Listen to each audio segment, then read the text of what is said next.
Hello everyone! Welcome back to our channel and welcome back to you and to me. Hello po! Magandang araw sa inyong lahat and syempre sa lahat ng mga nakapanood sa ating kwento yesterday. So this is the part 2. Oo, kung napanood nyo yung kwento ni Sheila, part 2 po ito. Pero kung hindi mo pa napanood yung kwento kahapon, please wag munang manood today. O balikan nyo muna yung kwento kahapon ha. Kunin nyo muna yung S3 #160. Yun po ang ating episode yesterday na part 1 ng kwento ni Sheila. Kasi today is 161. So, part 2 na ito. So, kapag pinakinggan mo ito, hindi mo masyadong maiintindihan. So, dapat dun ka muna sa part 1. Okay? Kasi masyadong mahaba yung kanyang kwento. May mga pagkakataon talaga na dahil mahahaba yung kwentong pinapadala sa atin, ay atin pong china-chop-chop. Atin pong, ano ba yun? Ano bang tawag doon? Parang dinivide into 2 yung story niya para magkasya naman. Wag naman masyadong mahaba dahil nahahabaan na nga kayo sa isang oras na ating kwento. Paano pa kaya pag 2 oras na, diba? So, yun. Mukhang magiging almost 2 hours kasi yung kwento niya kapag atin pong pinag-isa. So, hiniwalay ko na lang. Hiniwalayan ko na lang. Charot lang. Joke lang naman yan. Anyways, hello po sa mga dati pa nating subscribers na andito pa rin hanggang ngayon. Welcome back po. Sa mga nagbabalik na mga pangatlong kwento pa nila ito, pangalawang kwento, pang-apat na kwento, hello po. Naway magustuhan niyo talaga ang mga kwento natin at yan ang makapag-udyok sa inyo na mag-click ng subscribe button at mag-click ng notification bell para lagi naman kayong updated sa tuwing may bago tayong kwentong ini-upload dito sa ating channel. At dahil dyan, dahil sa inyong walang sawang pagsuporta, tayo ay nasa 58,400 plus subscribers na po as of recording this video. Sana naman kapag dumating yung December, sana malapit-lapit na tayo sa ating pangarap. Sa pangarap nating 100,000 subscribers. Yun lang po talaga ang pangarap ng inyong Mama Mia sa ngayon. Anyways, hello po sa ating mga suking tagapakinig.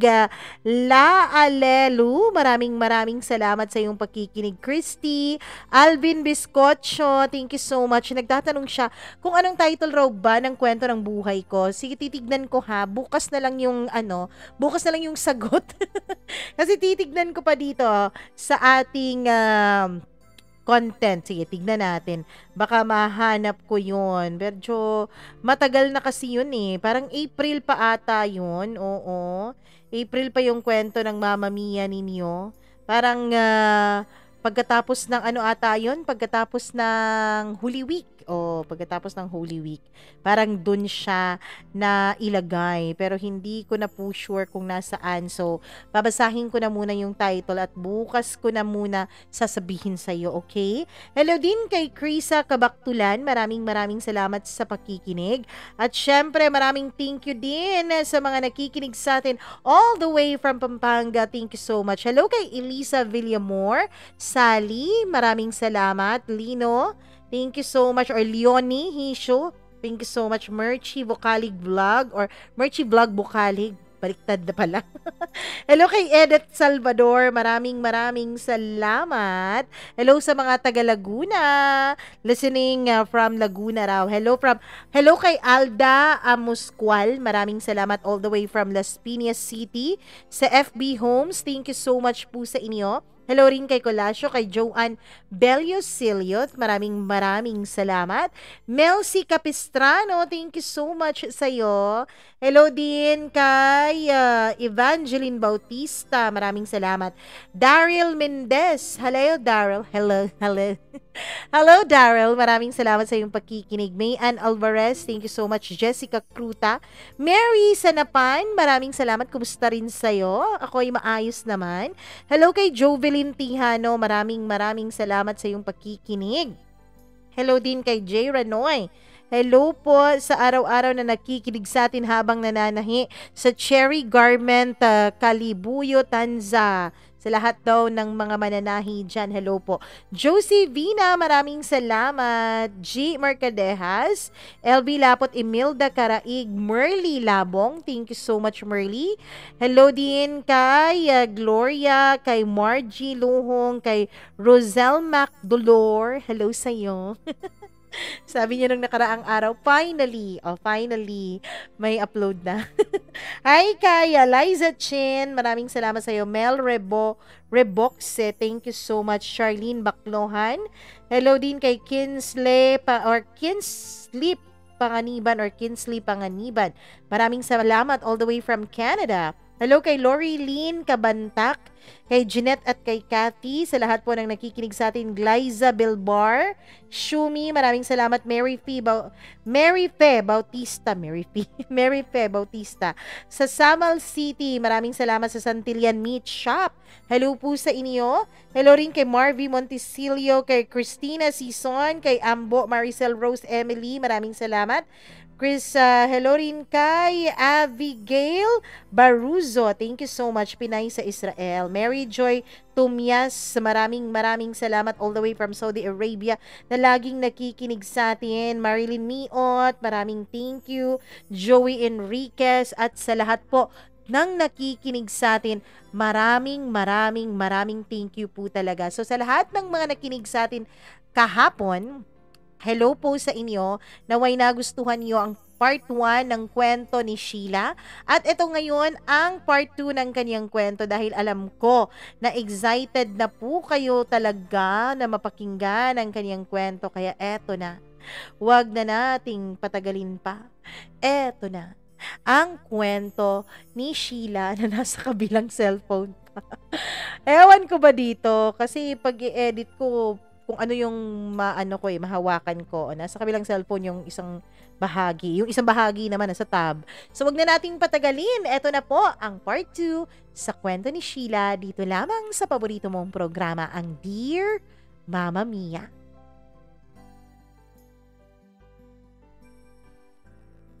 Kinaladkad po ako ng mama ko papuntang sala. Wala na po akong damit noon pang itaas dahil natanggal na po iyon ni Mando bago pa man makarating si Mama. Grabe ang iyak ko noon, Mama Mia. Sobra-sobra ang pagpapaliwanag ko sa mama ko. Ang hindi ko maintindihan ay bakit galit na galit siya sa akin. Ang hindi ko maintindihan bakit ako ang sinasabunutan niya. Bakit ako ang kinakaladkad niya, ako itong namaltrato at naagrabyado. Ako itong umiiyak. Hindi ba niya narinig mula sa labas ang paghingi ko ng tawad? Oo, medyo mahina talaga ang boses ko nung humihingi ako ng tawad. Kasi nga natatakot ako na baka tumusok sa tagiliran ko ang balisong na hawak-hawak ni Mando nung mga panahon na yon. Pero kahit nasasaktan ako sa pagsabunot sa akin ng aking ina, Mama Mia, naging masaya pa rin ako. Naging masaya ako dahil dumating siya. Kung hindi ay baka tuluyan na akong napahamak sa mga kamay ng manyakis niyang boyfriend. Mama, magpapaliwanag po ako. Hindi ko po nilalandi si Mando. Hindi mo siya nilalandi? Bakit pinapasok mo siya sa kwarto mo? Di ba sabi ko sa'yo, mag-lock ka ng pintuan? Pinapalitan ko nga ng lock yung pintuan mo para sabi mo hindi makapasok si Mando dahil minamanyak ka. Pero eto ka ngayon, ikaw ang nagpapamanyak sa kanya dahil pinapasok mo talaga siya sa kwarto mo. Grabe ang pagpapaliwanag ko noon. Halos hindi ko na talaga makilala ang sarili ko sa pagmamakaawa ko sa sarili kong ina na paniwalaan naman niya ang mga sinasabi ko. Kaya lang, Mama Mia, kahit anong pagpapaliwanag ang gawin ko ay hindi po siya nakikinig sa akin. At hindi niya po ako pinaniniwalaan. Mama Mia, mas naniniwala siya kay Mando. Matagal na panahon ko nang kilala si Mando. Pero ikaw, ngayon pa lang kita nakilala. Wala pang 1 taon mula nung makasama kita. Wala pang ang 2 buwan eh. Pero ganitong gulo na ang dinala mo sa pagsasama naming dalawa. Kaya sa tingin ko, nagsasabi ng matino at totoo si Mando, na ikaw talaga ang malandi. Totoo yan, babe. Yang anak mo, nilalandi ako. Alam mo bang kapag kaming dalawa lang, nagsushort yan ng maigsing maiksi? Pagkatapos hindi pa nagsusuot ng panloob? Alam mo bang halos ibuyang-yang na niya sa akin ang katawan niya? Mama, hindi po totoo yun. Huwag po kayong maniwala sa kanya. Pasigaw ko ng sabi. Ikaw ang malandi, haliparot ka. Kung ayaw ko lang sanang mapalapit ka sa walang kwenta mong ama dun sa probinsya, hindi na sana kita talaga kukunin pa. Hahayaan na lang kitang mabulok doon sa probinsya. Pero dahil may kalandian kang taglay, sige pagbibigyan kita dyan sa kalandian mo. Marami pang sinasabi si mama. Pero wala na po akong maintindihan dahil pinagsasasampal na niya ako. Grabe po ang naging struggle ko noon, Mama Mia. Pinipilit ko po siyang makinig sa akin. Hinahawakan ko po ang kanyang kamay para lang pakinggan niya ako. Halos lumuhod na ako sa harapan niya para lang pagbigyan niya na marinig naman ang panig ko. Pero Mama Mia, isang napakalakas na suntok po ang naramdaman ko sa sikmura ko. Hindi ko na alam kung galing ba yun kay Mama o galing kay Mando. Basta ang natatandaan ko na lang ay parang umiikot ang paligid ko. Parang nagiging malabo ang paningin ko. At nung magising ako, Mama Mia, ay nasa loob na ako ng isang kwarto. Hindi yun ang kwarto ko sa bahay ni Mama. Ibang kwarto po yun. Nagulat ako, Mama Mia, pero masakit na masakit pa rin ang sikmura ko at masakit din ang ulo ko. Para pa rin naliliyo ang feeling ko noon. Para bang umiikot ang buong mundo, kaya hindi muna ako nakatayo agad. Nung tatayo na sana ako, ay may isang lalaking pumasok sa loob ng kwarto. Sino ka? Tanong ko. Gising ka na pala, sabi niya. Nung lumingon siya sa akin ay nakita kong di hamak na mas matanda siya sa akin. Mas matanda nga siguro siya sa tito ko na papa ko pala. Sino ka at bakit ako nandito? Tanong ko. Maligo ka naman. Ayokong tumikim sa hindi mabango eh. Pagkasabi niya noon ay parang nawala ang sakit ng ulo na nararamdaman ko. Takot ang muling lumukob sa dibdib ko noon, Mama Mia. Anong ibig niyang sabihin? Anong sinasabi niya? Nagising po ako noon sa isang malamig na kwarto. Alam kong may aircon yun dahil hindi naman ganun kalamig sa Maynila. Natakot ako noon, Mama Mia. Sobrang takot ang naramdaman ko. Ayaw mo nang maligo? Sige nga, simulan na natin. At nung lumapit siya sa akin ay halos mangiyak-ngiyak ako. Pero wala akong lakas. Hindi ko alam kung anong meron. Hindi ko alam kung bakit wala akong lakas noon na lumaban. Hanggang sa pinaghahalikan na ako ng matandang yun, Mama Mia. Nandidiri ako sa sarili ko. Umiiyak ako. Nangihina ang boses nagmamakaawa na wag niyang gawin sa akin yun. Pero isang katotohanan ang sinabi niya sa akin. Isang katotohanan na masakit tanggapin. Hindi pwedeng hindi kita galawin. Bayad ko na ang mama mo sa serbisyo mo sa akin. Sabi niya. Doon, Mama Mia, wala na po akong nagawa. Wala akong nagawa dahil mahinang-mahina ang pakiramdam ko. Hindi ko alam na pwede pala akong manghina ng gano'n ng dahil lang sa isang suntok. O baka hindi lang naman talaga suntok ang natamo ko. Baka hindi lang paninikmura ang natamo ko noon. Baka mas malalim pa nang hindi ko alam. Kung ano-anong tumatakbo noon sa isip ko. Gusto ko nang umalis sa lugar na yon pero wala akong magawa dahil ang dalawang kamay ko ay hawak-hawak ng isang kamay ng lalaking yon. Tiyama kasi na mas malaki talaga siya kaysa sa akin. Kahit na malaking bulas ako, Mama Mia, ay mas malaki pa rin siya at mas malakas kaysa sa akin. Pinipilit ko naman talagang lumaban. Pinipilit ko siyang labanan. Pinipilit kong magmakaawa sa kanya na wag niyang ituloy ang binabalak niya. Pero hindi po nangyari, Mama Mia. Wala po talaga siyang patawad at ginawan niya talaga ako ng masama noon. Hinalikan niya buong katawan ko. Hinubaran din niya ako, Mama Mia. Iyak ako ng iyak. Alam kong naaagrabyado na ako pero anong magagawa ko? Wala, Mama Mia, dahil wala akong lakas. Wala akong lakas nung mga panahon na yon kahit pilitin ko pa.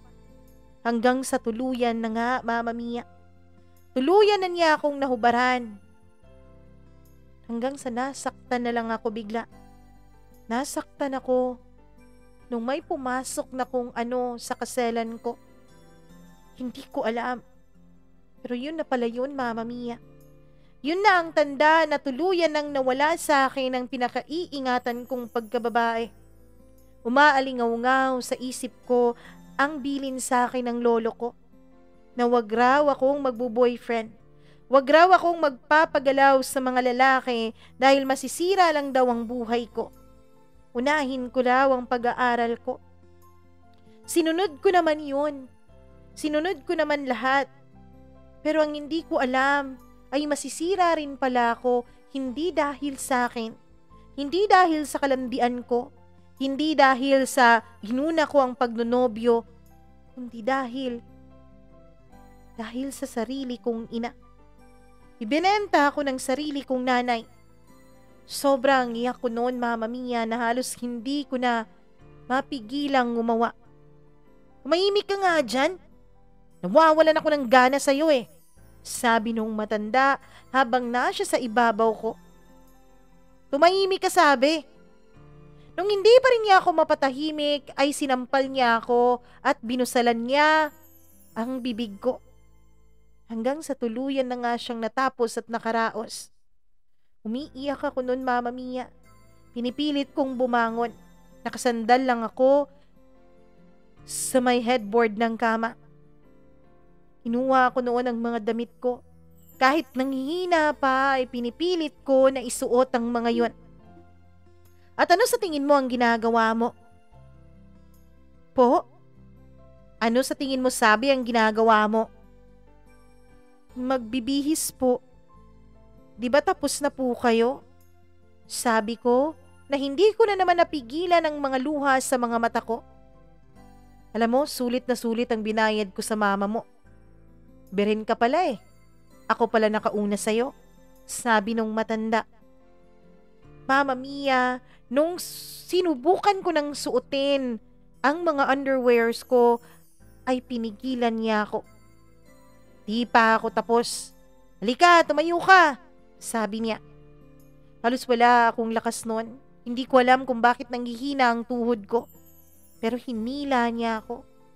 Hindi pala hila, kundi hablot, Mama Mia, dahil nasaktan ako sa pagkakahawak niya ng kamay ko at sa paghila niya sa akin. In short ay hinablot niya ako mula sa kama. Para akong papel nung mga panahon na yon, na sunod-sunuran lamang sa ginagawa niya sa akin. Pinapasok niya ako ng banyo. Doon, Mama Mia, ay pinaliguan niya ako. Sinabon niya ang buo kong katawan. Habang sinasabon niya ang katawan ko, ay minamanyak din niya ako. Wala talagang tigil ang pag-agos no ng luha ko. Pagkatapos niya akong paliguan ay siya naman ang nag-utos sa akin na paliguan ko siya. Wala akong nagawa kundi ang sumunod. Pagkatapos nun, Mama Mia, ay bumalik kami ulit sa kama. Pagkatapos nun ay sinimulan niya ulit akong galawin.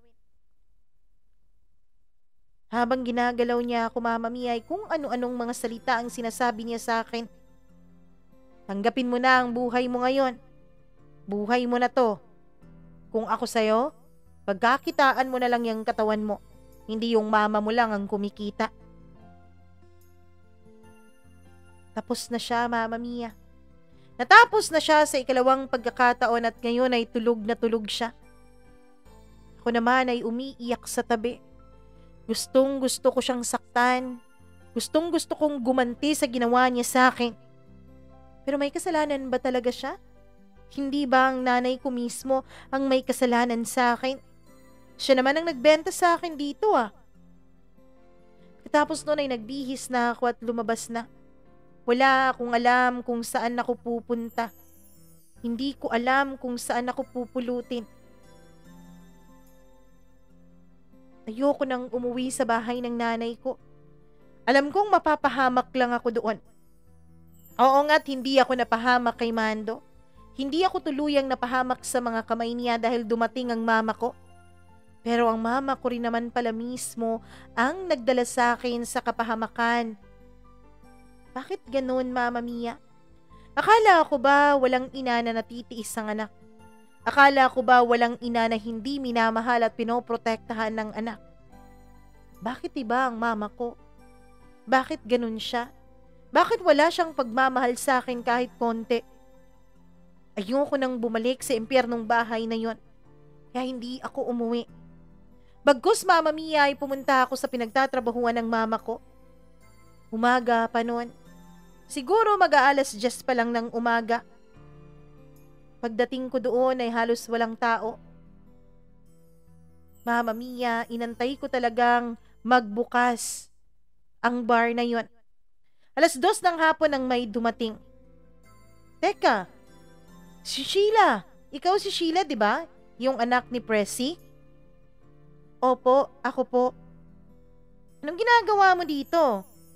Hindi pumasok ang mama mo kagabi ah. Mukhang marami yata yung pera. Nakita ko kasi na nagpo-post siya na may date sila ni Mando. Po? Pagkasabi niya noon ay umiyak ako. Nataranta siya. Bakit ka umiiyak? Anong nangyari sa'yo? Pwede po bang pumasok ako ng trabaho dito? Dito? Ilang taon ka na ba, Iha? 15 po, pero magsi-16 na ako sa susunod na buwan. Ang bata-bata mo pa. Bakit papasok ka na dito? Alam ba to ng nanay mo? Umiiyak na naman ako. At dahil sa takot niyang may makakita sa amin na umiiyak ako at baka pagbintangan siya kung anong ginawa niya sa akin ay pinapasok niya ako sa loob ng bar. Doon ko kwento sa kanya ang totoo, Mama Mia. Walang kwenta talaga yung nanay mo, sabi niya. Alam mo, kung ako sa'yo, huwag ka nang umuwi sa inyo. Kaya nga po ako nandito dahil kailangan ko po ng pera, sabi ko. Kailangan mo ng pera? Pero hindi ito ang bagay sa'yo na trabaho, Iha. Bata ka pa. Baka makulong ako niyan eh. Pero hindi naman po halata na hindi pa ako 18, di ba? Kung sa bagay, sigurado ka ba talaga dyan sa gagawin mo? Opo. Paano kung magkita kayo ng nanay mo dito? Hindi po ako sasama sa kanya. Sige, ganito na lang. Iba na lang ang magiging trabaho mo. Ganito pa rin, pero hindi ka dito sa bar papasok. Parang irereto na lang kita sa mga kumpare ko. Dun sa mga naghahanap talaga ng sariwa. Gusto mo ba? Mama Mia, hindi ko naman talaga yun gusto. Wala naman talaga akong balak na pasukin ang mundo ng nanay ko. Pero naumpisahan ko na eh. Naibenta na niya ako sa iba. Bakit hindi ko na lang pakinabangan tong katawan ko? Sige po, payag ako. Sige, isang kliyente ka lang. Tapos pupunta ka lang sa kung saan kita ipapapunta, ha? Teka, may tinutuluyan ka ba ngayon? Wala po. Sige, meron akong paupahan na mga kwarto. May bakante doon, dun ka muna. Mama Mia, inihatid niya ako sa kanyang pa-boarding house. At tunay ngang may isang kwartong bakante doon at dun niya ako pinapasok. Bakla nga pala yung may-ari ng bar, Mama Mia. Nung pumasok na ako dun sa kwarto, sabi niya ay bumili raw ako ng mga kukonting damit. Sa palengke lang ako bumili para nang sa ganon ay mura naman dahil konti lang ang budget na binigay niya sa akin. Ang sabi niya, Mama Mia, hindi ko raw siya masisisi kung konti lang ang ibigay niya muna dahil wala pa muna siyang tiwala sa akin. Naiintindihan ko naman siya. Bumili ako ng mga konting gamit. Mama Mia, pumapasok pa rin ako sa school noon, sa umaga. Sa gabi naman ay meron akong isang kliyente. Kung sino-sino ang nagiging kliyente ko. Hanggang sa lumipas ang 2 buwan. Nung una ay nandidiri ako sa sarili ko. Nung una ay lagi kong iniiyakan ang sinapit ng buhay ko. Ang totoo niyan, Mama Mia, naisipan ko na ring tapusin ang sarili kong buhay dahil sa sobrang pait ng dinadanas ko. Kaya lang naisip ko, wala din namang patutunguhan kung tatapusin ko na ang sarili kong buhay. Buti pa pakinabangan ko na lang. Hanggang sa isang gabi, hindi ko inaasahan, Mama Mia, na makikilala ko pala ang isang taong babago sa buong buhay ko. Isang tao na akala ko, Mama Mia, ay hindi na darating. Na akala ko ay wala ng ganitong uring tao sa mundo. Pumunta ako sa isang mumurahing motel na sinabi sa akin ng amo ko. Nag-aantay daw doon ang magiging customer ko. Return customer po ba to? Tanong ko. Marami kasi sa mga nagiging customer ko, Mama Mia, ay bumabalik. Natutuwa nga sa akin ang amo ko dahil sabi niya, baka daw maganda talaga ang serbisyo ko kaya bumabalik sila. Well, meron na rin naman akong natututunan pagdating sa bagay na yon. Ang totoo niyan ay pinahiram rin niya ako ng mga kung ano-anong palabas na dapat kong panoorin para raw malaman ko kung paano ko bibigyan ng kasiyahan ang magiging parokyano ko. Sinunod ko naman yun, Mama Mia, dahil ang gusto ko ay mas malaking tip mula sa parokyano ko. Pero pagdating ko sa motel na yon, nung pumasok ako, ay isang lalaking hindi pa nakahubot-hubad ang nakahiga sa kama. Nagtaka ako. Lahat kasi ng lalaking nagiging customer ko, Mama Mia, ay hubot-hubad na talaga pagdating ko sa usapang lugar.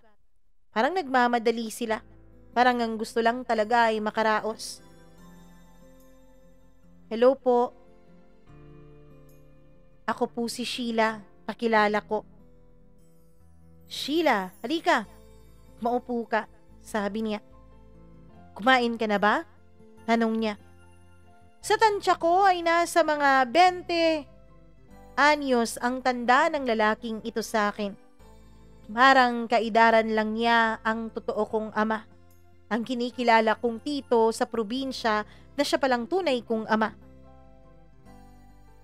Hindi pa po pero mamaya na lang pagkatapos natin. Ganun na ako. Kamay kumpiyansa noon sa sarili ko, Mama Mia. Mag-uubad na sana ako nung pigilan niya ako. Teka, ba't ka nagmamadali? Para matapos na po. Gusto mo na bang matapos agad? Yun lang naman po ang trabaho ko dito, di ba? Bigyan kayo ng kasiyahan at pagkatapos nun, pwede na akong umuwi. Mamaya na, order muna tayo ng pagkain. Umorder siya ng pansit at ng fried chicken. Mga pagkain na talagang parang normal na sa isang mumurahing motel. Pagdating ng order namin ay pinakain niya muna ako. Umorder din siya ng isang bote ng alak. Ininom niya yon. Pagkatapos kong kumain, sabi ko ay mag-shower na ako. Pero sabi niya, wag muna. Umupo daw muna ako at kailangan niya raw ng kausap. Mama Mia, dun siya naglabas ng sama ng loob. Kung ano-anong mga sinasabi niya. Ang totoo niyan, nung umpisa ay medyo ako nainip. Dahil ang gusto ko na talaga ay matapos na yun ang makauwi na ako at makatulog dahil may exam pa ako kinabukasan. Gagraduate na ako noon ng high school kaya kailangan kong galingan kung ayaw kong bumalik sa 4th year. Ano pa po ba ang kailangan kong gawin? Tanong ko. Makinig ka na muna. Dinoble ko naman ang bayad ko sa amo mo eh. Hindi ba niya sinabi sa'yo? Sinabi naman po. Sabi niya may tip daw ako. Yan naman pala eh. Pwede bang pakinggan mo muna ang mga sasabihin ko? Nagkwento siya sa akin. Isang napakalungkot na kwento. Nakita niya raw yung ex niya, Mama Mia. At nung nakita niya yung ex niya ay hindi raw siya kinausap nito. Sinundan daw niya ito. Dahil gusto niyang malaman kung ano nang nangyari sa anak nilang dalawa. pero hindi pa rin siya nito kinakausap. Ang sabi nito ay wala raw siyang pakialam sa anak nila na 20 taon nang hindi niya nakikita. Alam mo ba kung bakit ko sila iniwanan noon? Para sa pangarap ko, para makapagtapos ako, para tuluyan akong maging pulis. Sabi niya. Pulis po kayo? Tanong ko. Oo, huwag mong sasabihin ha. Baka matanggal ako sa serbisyo, sabi niya. Hindi naman po. Pinakinggan ko lang lahat ng kwento niya noon, Mama Mia. Hanggang sa bigla niyang tinanong sa akin kung ano bang kwento ng buhay ko. Huwag na po nating pag-usapan, pang MMK sabi ko. Sige na, makikinig ako. Mahaba pa naman ang oras natin dito. Ilang taon ka na ba? Ako? Sige, since sinabi mo sa akin ang sikreto mo na isa kang pulis, sasabihin ko rin sa'yo ang totoo kong pagkatao. 16 pa lang ako. Kaka-16 ko pa lang, sabi ko. Ano? Nailuwa niya ang iniinom niya noong alak. Minor de edad ka pa? Nako! Magiging kriminal pa ako sa'yo nang wala sa oras, sabi niya. Hindi naman po ako magsusumbong. Hindi rin naman kita ihahabla, sabi ko. Hindi naman sa ganun, pero kapag alam kong minor de edad ka, magiging konsensya ko yon. Buti pa kayo may konsensya. Alam mo ba, yung unang gumalaw sa akin, mukha siyang mayaman pero wala siyang konsensya. Sinabi ko naman sa kanya na minor de edad ako pero ginawa niya pa rin. Kahit wala akong lakas nun. Anong walang lakas? Pagkatanong niya noon, Mama Mia, ay sinabi ko na sa kanya ang buong katotohanan tungkol sa buhay ko. Sige na, mahiga ka na dyan, matulog ka na. Pagkatapos naming magkwentuhan, ayun lang ang sinabi niya sa akin. Anong mahiga? Wala pang ang nangyayari sa ating dalawa Walang mangyayari sa atin dahil minor de edad ka. Mas bata ka pa nga sa anak ko Yung anak ko magdadalawampung taon na. Ikaw, 16 pa lang, sabi niya.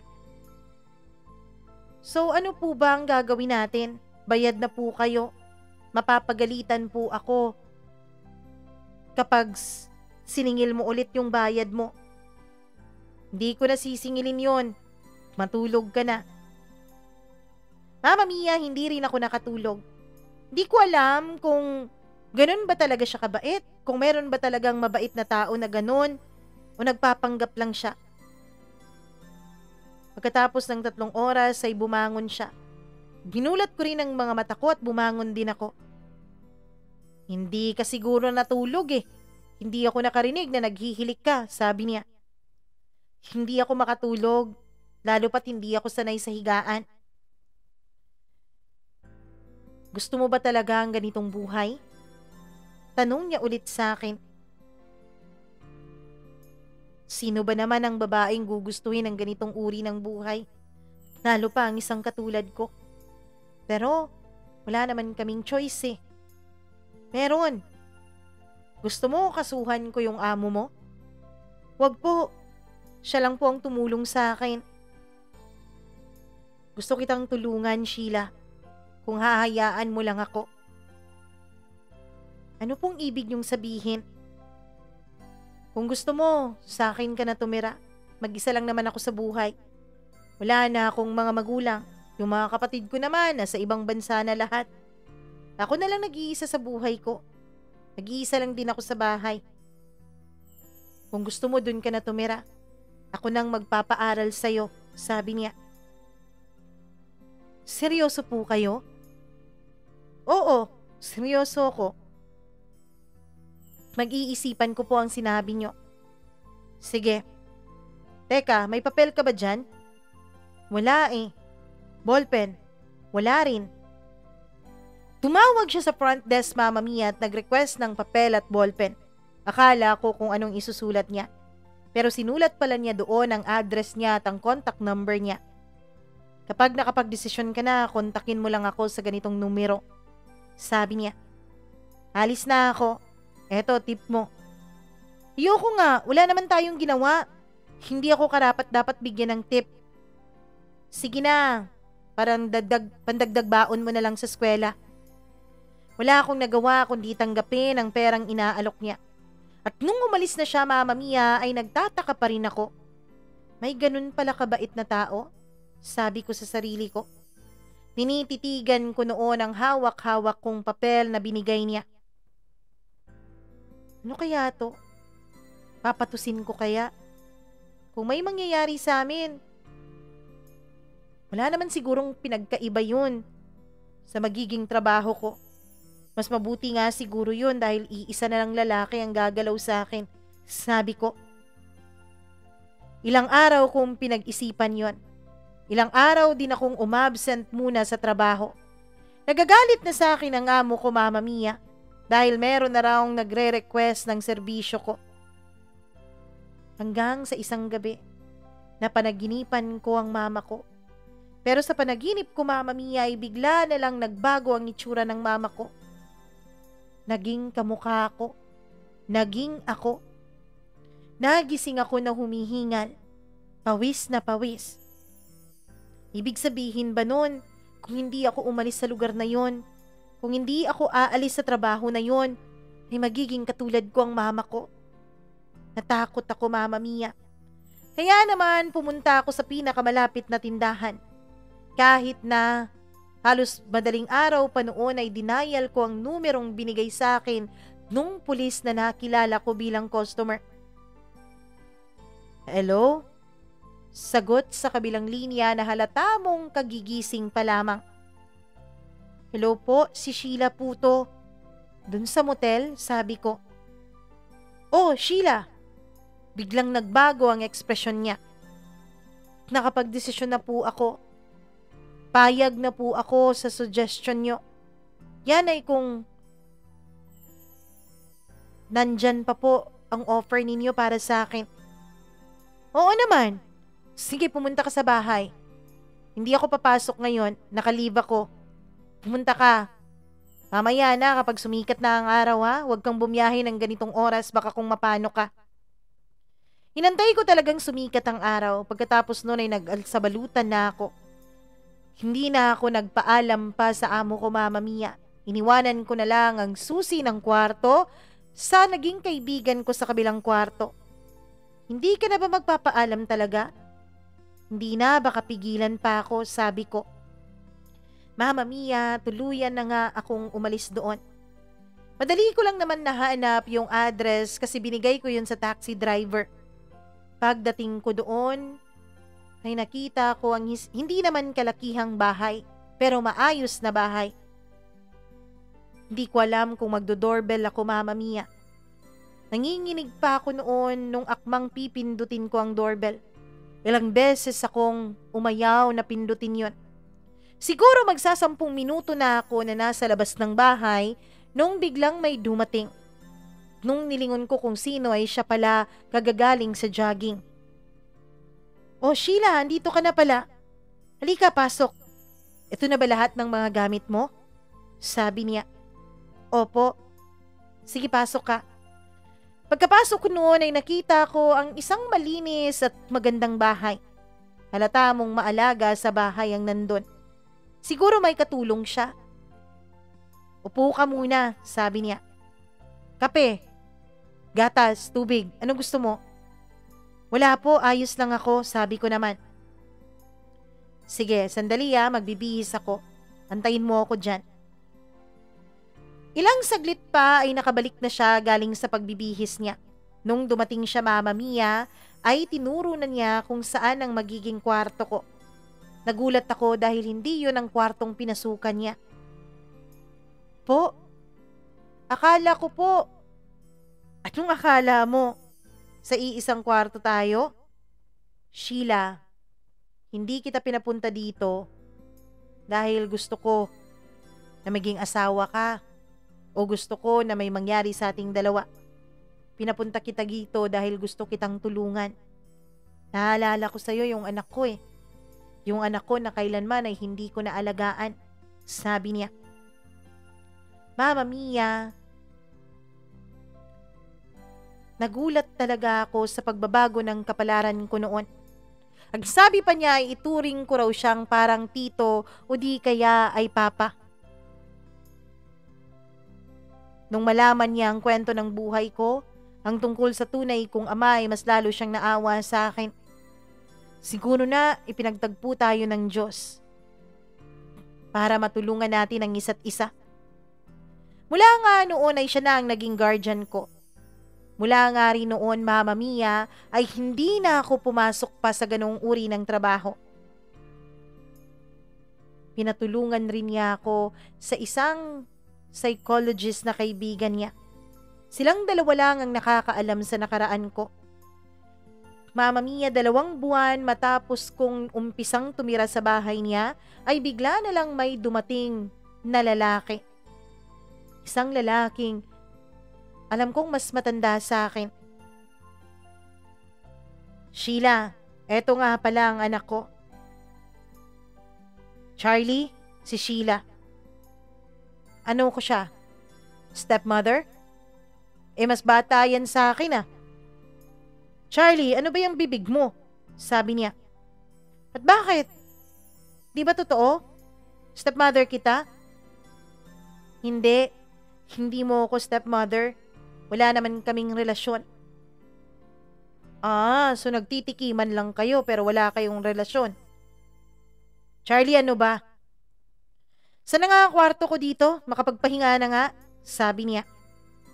Pinapasok siya sa isang bakanting kwarto at dun nga siya natulog. Dito na siya titira. Sabi nang umampun sa akin na itago na lang natin sa pangalang Bobby. Si Papa Bobby, Mama Mia, kung tawagin ko pag kaming dalawa lang, ay mabait na tao. Kaya nagtaka ako kung bakit gano'n ang ugali ng anak niya sa kanya. Dito na siya titira ha, pakisamahan mo na lang. Magaspang kasi talaga ang pag-uugali niya lalo sa akin. Sigurado ako pati sa'yo, magiging ganun din siya. Ayos lang yun, sabi ko. Pero hindi naging madaling pakisamahan si Charlie, Mama Mia. At kaya pala siya dun na tumira sa bahay ng papa niya ay namatay pala sa aksidente ang kanyang ina. Dahil kakaumpisa pa lang niya ng college kasi nga bulakbol bilang estudyante, ay dun siya pinatira ng papa niya sa bahay nila. Ang papa na rin niya ang nagpapaaral sa kanya.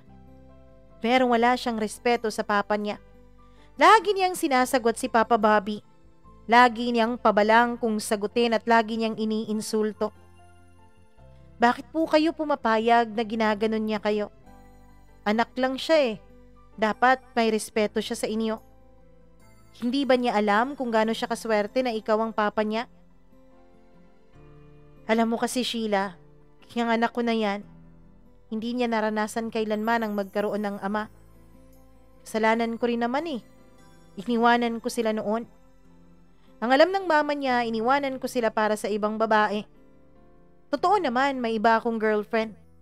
Pero hindi naman talaga yun ang natatanging dahilan kung bakit hindi ko sila pinanindigan eh. Yun ay dahil natatakot ako sa papa ko noon.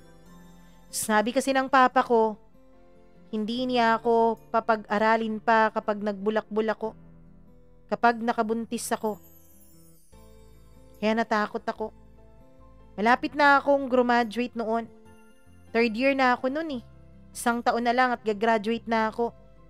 Kaya hindi ko siya pinanindigan. Natakot din ako sa responsibilidad. Kaya galit na galit sa akin ang mama niya. Kaya siguro sinabi niya sa anak namin at mga ganong bagay. Kaya siguro sinabi niya sa anak namin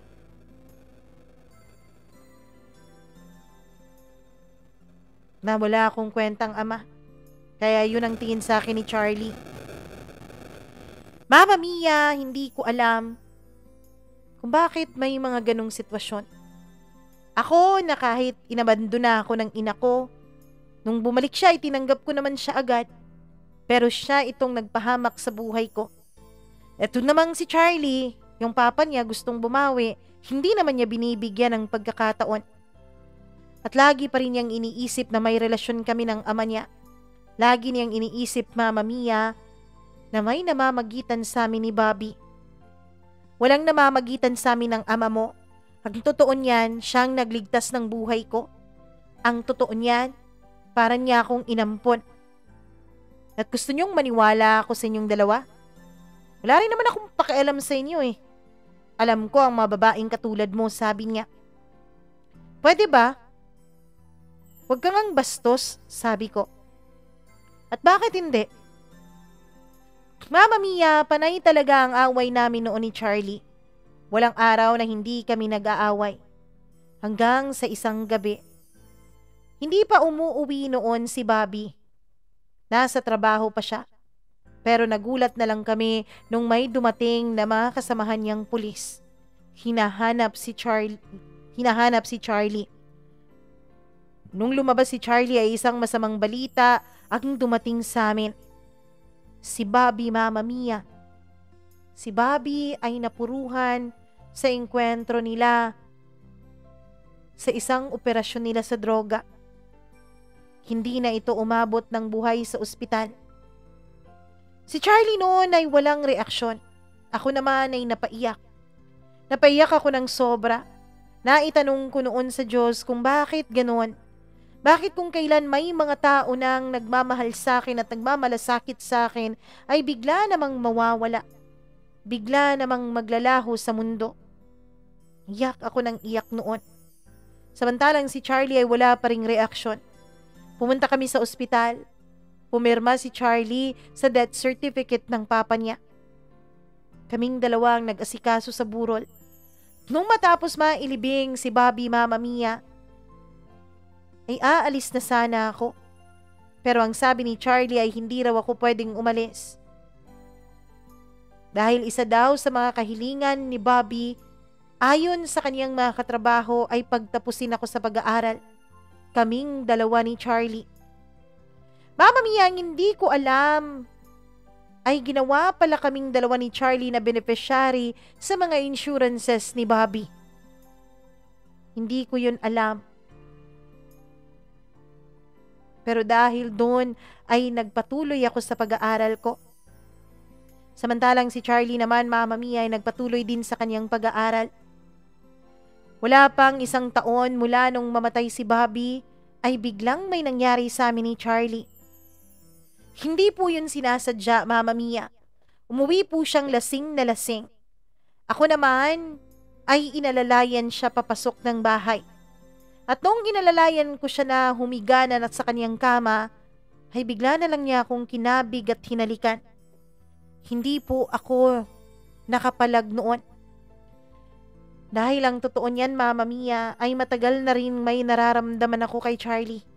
Nung una pa lang na magkita kaming dalawa, ay may kakaiba ng damdamin na lumukob sa akin. Mahal ko na si Charlie. Pero sadyang kinikitil ko lang ang nararamdaman kong yun, Mama Mia, dahil alam kong wala kaming pag-asang dalawa. Kaya lang nung gabi na yon, nung gabing hinalikan niya ako, nung gabing lasing na lasing siya, ay hindi ko na rin napigilan ang sarili ko. Binigay ko ang pagkababae ko kay Charlie, Mama Mia. At pagkatapos na may mangyari sa amin ay pareho kaming dalawang nakatulog. Siya nakatulog sa kalasingan, ako naman nakatulog sa sobrang pagod na aking nararamdaman. Nung magising ako kinabukasan ay wala na si Charlie sa tabi ko. Bumangon ako, akala ko nasa CR siya at nagsusuka dahil baka may hangover pa. Pero pagdating ko sa sala ay nakita ko siya sa may kusina at nagluluto at nagkakape na. Halika na, kain na, sabi niya. Ako naman ay sumunod. Wala kaming naging usapan tungkol sa nangyari kagabi. Parang walang gustong maunang magsalita. Parang walang gustong maunang magsabi ng katotohanan o ng nararamdaman. Nagpapakiramdaman lang kami nung mga panahon na yun. Pagkatapos naming kumain ay nagligpit na ako. Siya naman ay naligo. Pagkatapos ay nagpaalam na siya sa akin. Ang sabi niya ay pupunta na raw siya ng eskwela. Ako naman, Mama Mia, ay ganun din. Kinagabihan, pagdating niya ay kumain siya kasabay ko. Pagkatapos kong magligpit ay pumasok na ako sa kwarto ko. Ilang oras pang dumaan nung biglang may kumatok sa kwarto ko. Walang iba kundi si Charlie. Pinagbuksan ko siya, Mama Mia. Noong pagbuksan ko siya ay bigla niya akong hinalikan. Halik na punong-puno ng pangungulila. Halik ng punong-puno ng pagnanasa. Ako naman ay humalik na rin pabalik sa kanya. This time ay hindi na siya lasing kaya alam kong alam na niya ang ginagawa niya. Mama Mia, walang naging usapan. Halikan lang kami ng halikan hanggang sa tuluyan na kaming mahiga sa kama ko at tuluyan na ring may nangyari sa aming dalawa.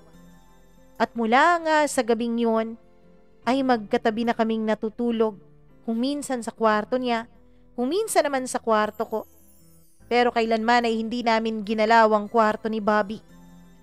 Hindi ko alam, siguro mutual respect namin para yun sa kanyang ama.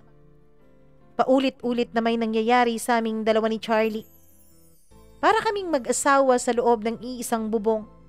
Pero Mama Mia, wala naman kaming naging usapan tungkol sa aming sitwasyon.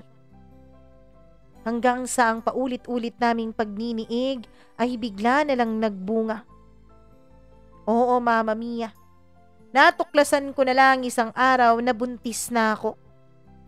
Natatakot pa ako noon na sabihin yun kay Charlie dahil ang totoo niyan ay wala naman talaga kaming usapan kung ano ba kaming dalawa. Isa lang ang nasisigurado ko noon. Mahal ko si Charlie. Pero hindi ko alam kung mahal ba niya ako o nagiging parausan niya lang ako. Mama Mia, hindi ko balak noon na sabihin kay Charlie ang tungkol sa ipinagbubuntis ko. Nag-iisip pa ako noon ng paraan kung paano ko yun may tatago sa kanya. Ang sabi ko noon sa sarili ko, ipapaampun ko ang bata kapag naisilang ko na. Pero ang tanong, saan ba ako manganganak nang hindi malalaman ni Charlie? Kaya lang, dahil sa pagiging burara ko ay nalaman din ni Charlie ang katotohanan. Siya kasi ang tagatapon ng basura. Nakita niya sa may basurahan, Mama Mia, ang pregnancy test kit na ginamit ko. Ano to? Tanong niya habang pinupulot ang nasa loob ng basura. Mama Mia, natakot at kinabahan na ako noon. Wala yan, tapon mo na yan, sabi ko. Buntis ka? Tanong niya. Yumuko na lang ako at tumango. Lumabas siya, Mama Mia. Akala ko ay dahil natakot siya sa responsibilidad. Akala ko ay dahil, Mama Mia, sa ayaw niyang panindigan ang anak ko at ang pagbubuntis ko. Umiyak na ako noon ng umiyak. Sinabi ko na sa sarili ko, ayos nang yun na nalaman niya. Ngayon hindi ko na kailangang itago. Sasabihin ko na rin naman sa kanya na hindi ko balak buhayin ang bata na kaming dalawa ang bubuhay, kundi balak ko itong ipaampon sa iba. Pero isang oras ang dumaan at bigla siyang dumating. May daladalang mga groceries, Mama Mia. Mga prutas, gulay at gatas na pang-ina. At ano to? Tanong ko. Para sa'yo. Para magiging healthy ang pagbubuntis mo. Talaga? Hindi ka galit na buntis ako? Ayoko na mabuntis ka. Pero andyan na yan. Ano pa bang gagawin natin? Kundi panindigan. Natuwa ako noon, Mama Mia, kahit na walang sinabi sa akin si Charlie tungkol sa pagpapakasal o tungkol sa pagmamahal. Parang sinabi na rin niya sa akin na mahal niya ako dahil paninindigan niya ang magiging baby naming dalawa. Tumigil ako noon sa pag-aaral. Nasa second year college na ako noon, Mama Mia, nung tumigil ako. Si Bobby naman ay graduate na. Si Charlie naman ay graduate na at may trabaho na. Akala ko noon ay magiging maayos na ang buhay ko. Akala ko noon ay tuluyan ko na talagang mababago ang kapalaran ko, na magkakaroon ako ng isang masayang pamilya, isang bagay na ipinagkait sa akin ng sarili kong ina. Mama Mia, pinangako ko pa noon sa sarili ko at sa anak ko na magiging the best mama ko para sa kanya. Ibibigay ko sa kanya ang pagmamahal na hindi ko naranasan sa sarili kong mga magulang. 8 months na noon ang tiyan ko nung inaya ako ni Bobby, Mama Mia, na umalis dahil bibili na raw kami ng mga gamit ni baby. Alam na kasi namin noon na baby girl ang pinagbubuntis ko. Kaya ang gusto niya ay mamili na kami ng mga gamit. Pero ang hindi ko alam, doon pala sa mall ay tuluyang masisira ang ilusyon kong magkaroon ng isang masaya at kumpletong pamilya. Mama Mia, sa mall na yon, nakita ko ang isang taong ayoko na sanang makita. Walang iba kundi ang sarili kong ina. Sheila? Tanong niya. Aalis na sana ako at hihilahin ko na ang kamay noon ni Charlie nung bigla niya akong pinigilan. Buntis ka? Sino nakabuntis sa'yo? Sinong customer mong nakabuntis sa'yo? Tanong niya. Customer? Tanong naman ni Charlie. Wala yan, alis na tayo, sabi ko. Teka. Sino ka ba, ma'am? Bakit sinabi mong customer? Bakit? Boyfriend ka ba nitong anak ko? Anak mo si Sheila? Oo. Anak ko siya. Sheila, ang sinabi nun ni amo ay bigla kang umalis dahil binili ka na raw ng isa mong customer na pulis, tama? Anong customer? Sabi niya. Tanong ni Charlie. So hindi mo alam. Hindi alam ang ano. Hindi mo alam na itong girlfriend mo, dating prosti? Mama, pwede ba? Tama na? Sigaw ko sa kanya. At bang ginawa akong mali? Nagsabi lang naman ako ng totoo. Mama Mia, dun ay galit na galit ang mga mata ni Charlie na tumingin sa akin. Totoo bang sinasabi niya? Customer mo dati ang papa ko? Tanong niya. Papa mo? Naku, Sheila, napakakomplikado naman ang buhay na pinasukan mo. Sabi naman ng mama ko. Pwede ba wag kang makialam? Wala ka nang pakialam sa buhay ko. Itinakwil na kita bilang nanay ko. Umalis na noon si Charlie at dali-dali ko siyang hinabol. Pero dahil buntis ako, Mama Mia, ay hindi ko na siya nahabol pa. Muwi ako ng bahay pero hindi siya nakauwi. Inantay ko siya pero hindi siya dumating nung gabing yon. Kinabukasan ay dumating siya pero naligo lang siya at aalis na naman ulit. Charlie, pwede ba tayong mag-usap? Ano bang pag-uusapan natin? Naniwala ako sa iyo, Sheila. Naniwala akong wala kayong relasyon ni Papa. Pero customer mo pala siya. Walang nangyari sa amin. At maniniwala ako sa iyo sa tingin mo? Wala kang sinabi sa akin tungkol sa nakaraan mo. Dahil hindi na yun importante, Charlie. Kinalimutan ko na ang nakaraan ko. Kinalimutan mo? Pwes ako, hindi ko makakalimutan ang nalaman ko. Ikinama ka pala ng sarili kong ama tapos pumayag ka na paulit-ulit na may mangyari sa atin at nagpabuntis ka pa talaga. Anak ko ba talaga yung pinagbubuntis mo? Pagkatanong niya noon ay sinampal ko siya, Mama Mia. Pagkatapos ko siyang sampalin ay bigla na lang siyang umalis. Ito naman ay umiyak na lang ng umiyak. Natapos ng araw na yun ay hindi na kami nagpansinan pa ni Charlie. Hanggang sa dumating na ang kabuhanan ko. Pero bago ang araw na yun, Mama Mia, ay may biglang dumating sa amin. Girlfriend raw ni Charlie at dun natitira. Hindi ko na nakayanan pa ang ganong klaseng eksena. Kaya naman umalis na ako sa bahay na yun. Kahit na alam kong mahihirapan ako ay umalis pa rin ako. Buti na lang talaga at sa barangay center lang ako nanganak dahil hindi naman komplikado ang nagiging pagbubuntis ko. At nung nakapanganak na ako, Mama Mia, binigay ko na agad sa DSWD ang anak ko. Alam ko kasi na wala akong magagawang maganda para sa anak ko. Hindi ako magiging magandang halimbawa. Hindi rin ako magiging magaling na ina. Kaya give up ko na siya for adoption. Ako naman, Mama Mia, pagkatapos kong manganak ay agad-agad akong naghanap ng trabaho. Natanggap naman ako bilang isang sales lady sa isang department store. Dito na nagumpisa ang panibago kong buhay.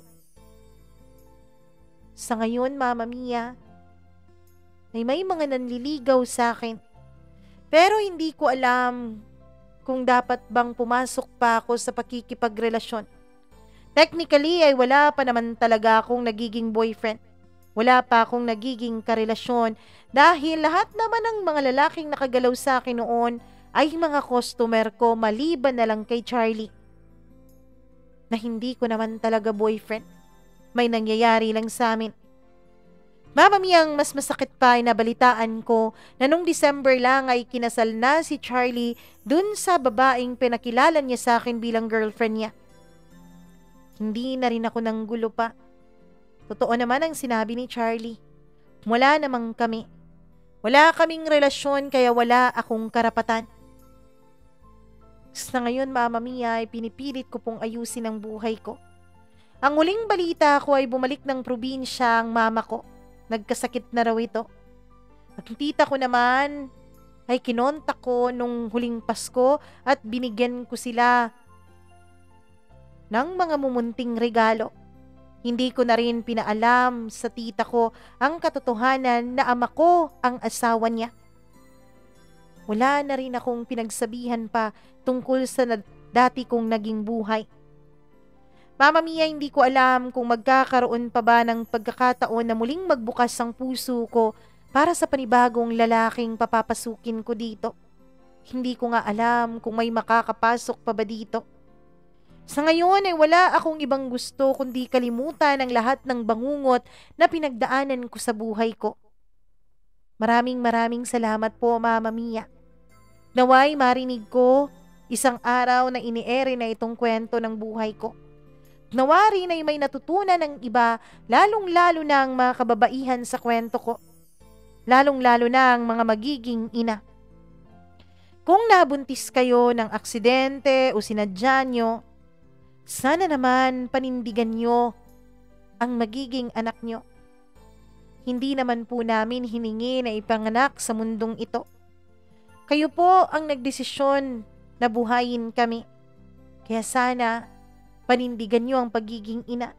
Kung hindi nyo naman kaya, sana wag nyo na lang tuluyang sirain ang buhay namin. Sa anak ko, ngayon pa lang ay humihingi na ako ng tawad kung inabando na kita, kung ibinigay kita sa mga taong sa tingin ko ay mas makakapagbigay sa iyo ng magandang bukas. Hinihiling ko na lang na sana wag magaya sa naging kapalaran ko ang magiging kapalaran mo. Sana mas magiging maayos ang buhay mo. Sana tama ang desisyon ko para sa buhay mo. Mama Mia, hanggang dito na lamang po at maraming salamat. Lubos na gumagalang, Sheila.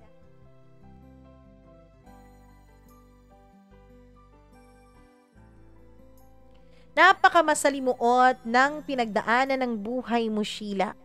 Pero alam mo kung saan ako proud sa'yo. Kasi pinili mo pa rin buhayin ang anak mo sa kabila ng mga alam mong magiging komplikasyon sa desisyon na yon. Pinili mo pa rin siyang buhayin kahit na ipinamigay mo siya. Ang totoo niyan, sa tingin ko ay naging isang dakila kang ina. Dahil ginawa mo kung ano sa tingin mo ang pinakatamang desisyon para sa anak mo. Kahit na ang magiging kapalit nun ay mawala siya sa buhay mo. Kahit na ang magiging kapalit nun ay hindi mo na siya makakasama kailanman. Dahil sinurrender mo na talaga ang pagiging ina mo nung sinurrender mo siya sa DSWD. Sa tingin ko may pinirmahan ka ng kung ano pa man, di ba? So wala ka na talagang karapatan sa kanya. Pero masaya ako. Masaya ako dahil unti-unti ay nagiging maayos ang buhay mo. Sana nga tuluyan ng maging maayos ang buhay mo. Sana nga tuluyan ng maghilom ang mga sugat mula sa nakaraan mo. At ipinagdadasal ko na sana dumating na rin ang tamang tao para sa'yo. Naniniwala kasi ako na meron at meron talaga yan. Maraming salamat, Sheila, sa tiwalang binigay mo nitong ating programa para ma-share itong maselang kwento ng buhay mo. Maraming salamat talaga sa tiwala at maraming salamat din sa pag-subscribe mo nitong ating channel. Kung ikaw na nakinig ngayon, kung nagustuhan mo ang part 2 nitong kwento ni Sheila, please do subscribe and click the notification bell para lagi kang updated sa bawat kwento at video na ating i-upload. At kung nakaabot ka na dito pero hindi mo pa napakinggan yung part 1, please do pakinggan mo yung part 1 dahil mas thrill yun. Maraming thrill dun sa part 1, alam ko. Oo, kaya pakinggan nyo yung part 1 at pakinggan nyo rin yung iba nating mga itinampok na nakwento na naway magustuhan nyo rin o mapagpulutan nyo ng aral at inspirasyon para sa inyong buhay. Maraming salamat po talaga sa walang sawa niyong pagsuporta. Ako po ang nag-iisa ninyong Mama Mia at ito po ang paborito niyong programa, ang Dear Mama Mia.